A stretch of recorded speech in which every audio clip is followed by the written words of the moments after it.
వారు మీకోసం సమర్పిస్తోంది Muthoot Fincorp, a Muthoot Pappachan group company. Good afternoon, welcome to business launch. Indian markets global markets ను under perform చేస్తున్న సమయం ఇది. ఏషియన్ యూరోపియన్ మార్కెట్స్ లాభాల్లో ట్రేడ్ అవుతున్నప్పటికీ ఇండియన్ మార్కెట్స్ మాత్రం స్వల్ప నష్టాల్లో ట్రేడ్ అవుతున్నాయి. నిఫ్టీ 5100 మార్కు పైన నిలదొక్కునేందుకు ప్రయత్నం చేస్తుంది. సుమారుగా 5120 దగ్గర ప్రస్తుతం ట్రేడ్ అవుతుంది. అలాగే సెన్సెక్స్ కూడా స్వల్ప నష్టంతో ట్రేడ్ అవుతుంది.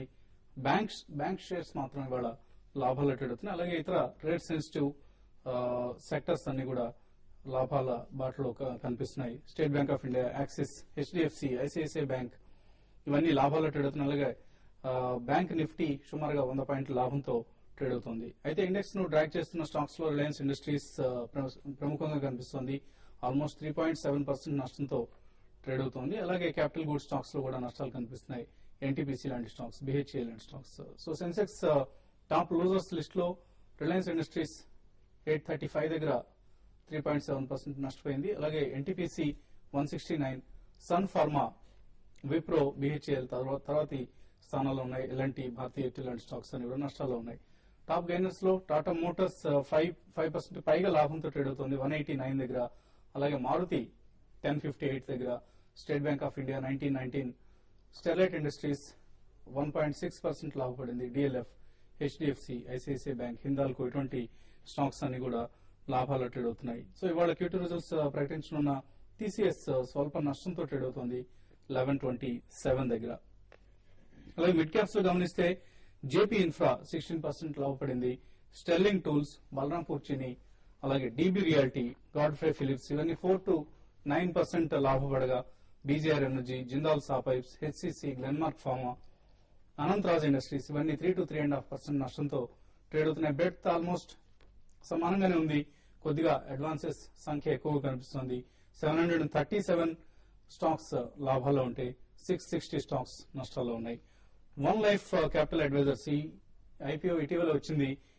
ఈ ఐపీఓ షేర్స్ ఇవాళ లిస్ట్ అయ్యాయి. 110 రూపాయల దగ్గర ఇష్యూ చేసిన షేర్స్ ను ప్రస్తుతం 160 రూపీస్ దగ్గర ట్రేడ్ అవుతుంది. సో ఆల్మోస్ట్ ఇష్యూ మేనేజ్ చేసి సబ్స్క్రైబ్ చేసినట్లుగా కనిపిస్తుంది. చాలా తక్కువ మంది షేర్ హోల్డర్స్ దగ్గర ఈ స్టాక్స్, ఈ షేర్లు ఉన్నట్లుగా మనకి డేటాను బట్టి అర్థమవుతుంది. సో నష్టాల్లో ఉన్న స్టాక్ కూడా ఈ కారణాల వలన లాభాల్లో ట్రేడ్ అవుతుంది. ఇక కమోడిటీస్ లో ఫ్లాట్ ట్రెండ్ కనిపిస్తుంది. గోల్డ్, సిల్వర్ ఆల్మోస్ట్ ఫ్లాట్ గా కనిపిస్తున్నాయి. 26,800 సమీపంలో గోల్డ్ ట్రేడ్ అవుతుంది. అలాగే 53,300 దగ్గరలో సిల్వర్ ట్రేడ్ అవుతుంది. నైమెక్స్, బ్రెంట్ క్రూడ్ కొంచెం స్ట్రాంగ్ గా కనిపిస్తున్నాయి. $113 పైన బ్రెంట్ క్రూడ్, అలాగే నైమెక్స్ $87.89 దగ్గర ట్రేడ్ అవుతున్నాయి. డాలర్ ఇండెక్స్ కొంత వీక్ గా ఉంది, 76.64 దగ్గర. ఇక ఇష్యూ మార్కెట్ సంబంధించిన అంశాలపై మాట్లాడేందుకు మనతో అనలిస్ట్ సిద్ధంగా ఉన్నారు. సో చాలా ల్యాక్ లస్టర్ గా కనిపిస్తోంది ట్రేడింగ్. గ్లోబల్ మార్కెట్స్ కొంత బెటర్ గా ఉన్నప్పటికీ మన మార్కెట్స్ అండర్ పెర్ఫార్మ్ చేయడానికి ఎటువంటి రీజన్స్ మీరు అట్రిబ్యూట్ చేస్తారు?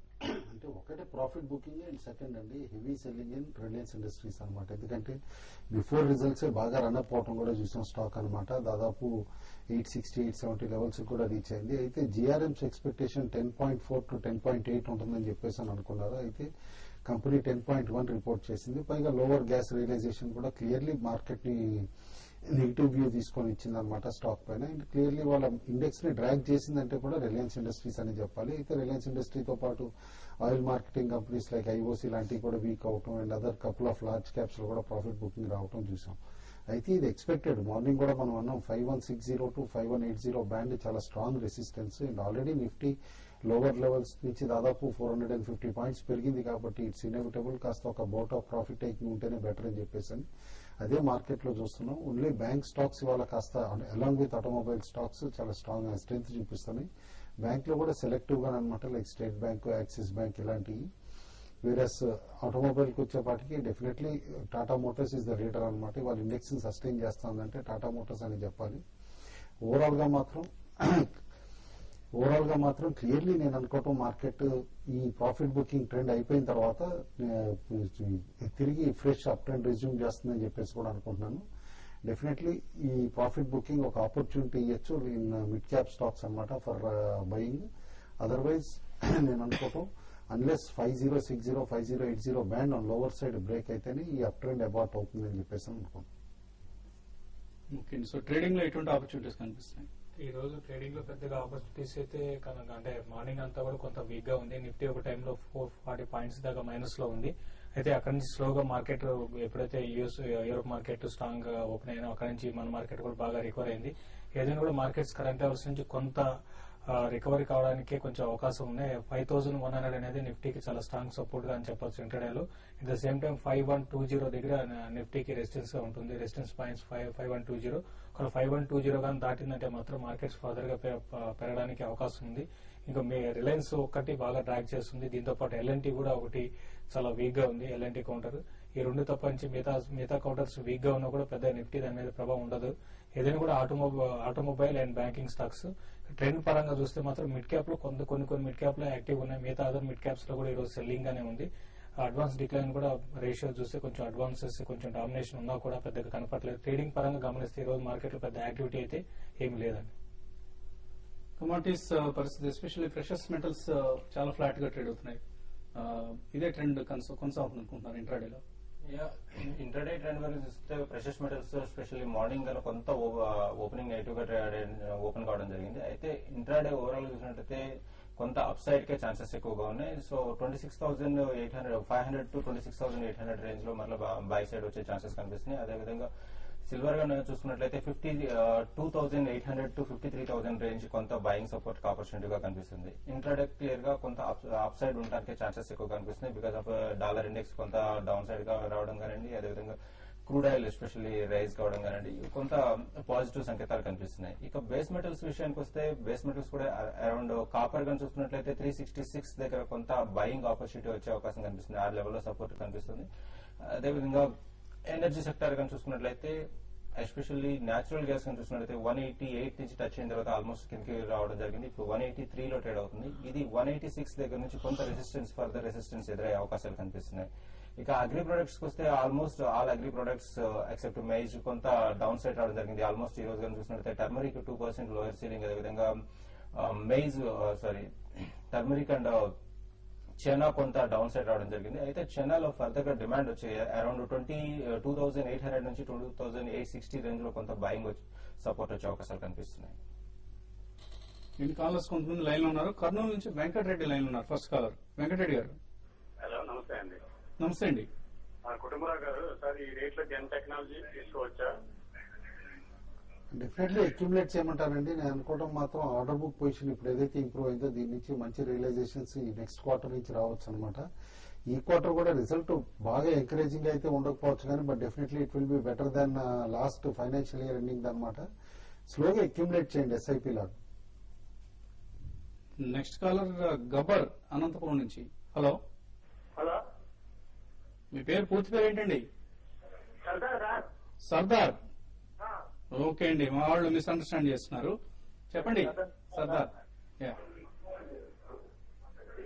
చెప్పండి సర్దార్, అడగండి. కాపర్ ఏ రేట్లో కొన్నారు? 2 లాట్లు బై చేశాం సార్. రేటు 347 లో కొన్నాం సార్. 347 లో కొన్నాము. ఓకే, అది 400 టార్గెట్ చెప్తున్నారు సార్. ఓకే అండి, 400 టార్గెట్ వచ్చే అవకాశం ఉందా కాపర్?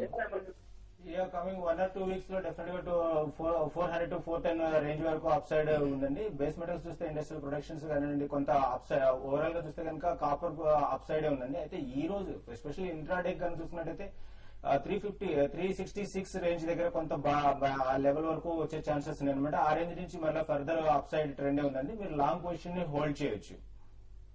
ఓకే అండి, కాపర్ లో ఉన్న మీ లాంగ్ పొజిషన్ ను హోల్డ్ చేయండి. మేబీ నెక్స్ట్ 1 to 2 వీక్స్ లో గెయిన్స్ ఉండొచ్చని రమేష్ గారు అంచనా వేస్తున్నారు. రాంబాబు ఖమ్మం నుంచి next caller.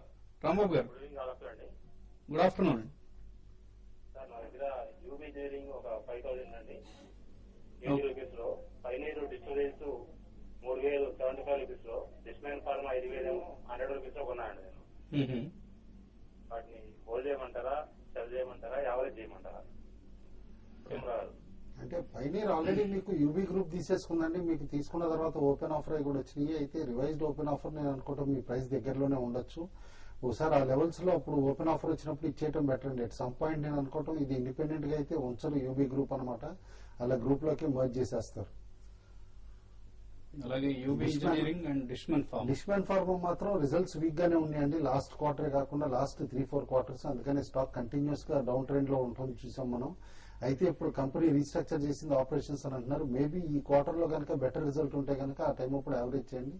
Do not average still you see the Q2 results అని చెప్పేసి అని అంటాను. యూబీ ఇంజనీరింగ్ మాత్రం డెఫినెట్లీ డౌన్ ట్రెండ్ నుంచి బయటికి రావాలంటే కాస్త టైం పట్టొచ్చండి. యాజ్ ఆఫ్ నౌ మాత్రం వెయిట్ అండ్ వాచ్ అంటానండి, ఎందుకంటే మీరు కొన్న ప్రైస్ కంటే చాలా తక్కువ ఉంది కాబట్టి. ఓకే అండి. నెక్స్ట్ కాలర్ కూడా ఖమ్మం నుంచి లైన్ లో ఉన్నారు. వంశీ, నమస్తే సార్. నమస్తే. ఈ క్రూడ్ ఆయిల్ ఒకటి 4,150లో 2 లక్షలు షార్ట్ చేశాం సార్, అది హోల్డ్ చేస్తే ఏంటి సార్ వాటి పరిస్థితి? క్రూడ్ ఆయిల్ ఆయన కొంచెం లాస్ లో కనిపిస్తున్నారు. ప్రస్తుతం 4,300 దగ్గర ఉంది. ఏ మంత్ కాంట్రాక్ట్ అండి? ఓకే, రన్నింగ్ మంత్ కాంట్రాక్ట్ అయితే కనుక కొంత నేను ఎగ్జిట్ కమ్మనే చెప్తానండి. 19th ఎక్స్పైరీ కాంట్రాక్ట్ అనమాట ఇది. ఆల్మోస్ట్ డేటా పరంగా చూసినట్టు కూడా క్రూడ్ ఆయిల్ కొంత పెరిగే ఛాన్సెస్ ఎక్కువగా కనిపిస్తున్నాయి అనమాట. $88 వరకు వచ్చే ఛాన్సెస్ కనిపిస్తున్నాయి. సో ఈ లెవెల్లో ఎగ్జిట్ కమ్మనే అడ్వైజ్ చేస్తానండి. ఓకే అండి. అలాగే TV5 PCS సెక్యూరిటీస్ సంయుక్తంగా నిర్వహిస్తున్న ఇన్వెస్టర్ సమిట్ ఈ నెల 22 అంటే వచ్చే శనివారం నెల్లూరులోని సోమంగళి ఫంక్షన్ హాల్లో జరగబోతుంది. సో ఈ సమిట్ కు అటెండ్ కావాలనుకున్న వారు ఇక్కడ డిస్ప్లే చేస్తున్న నంబర్స్ కు కాల్ చేసి మీ రిజిస్ట్రేషన్ ప్రక్రియ పూర్తి చేసుకోండి. ప్రవేశం ఆఫ్ కోర్స్ ఉచితం, కానీ ముందుగా రిజిస్ట్రేషన్ చేసుకుంటే మాకు ఎంతమంది అటెండ్ అయ్యే అవకాశం ఉంది అన్న అంశం స్పష్టంగా తెలుస్తుంది. దానికి తగ్గట్లుగా మనం అరేంజ్మెంట్స్ చేసుకోవాల్సిన అవసరం ఉంటుంది. సో ఇక్కడ డిస్ప్లే చేస్తున్న నెంబర్స్ కి దయచేసి కాల్ చేయండి. అలాగే నెల్లూరు సమీపంలో ఉన్న నెల్లూరు జిల్లా కావచ్చు, పక్కనే ఉన్న ప్రకాశం జిల్లా, అలాగే అవతల ఉన్న చిత్తూరు జిల్లా నుంచి కూడా నెల్లూరుకు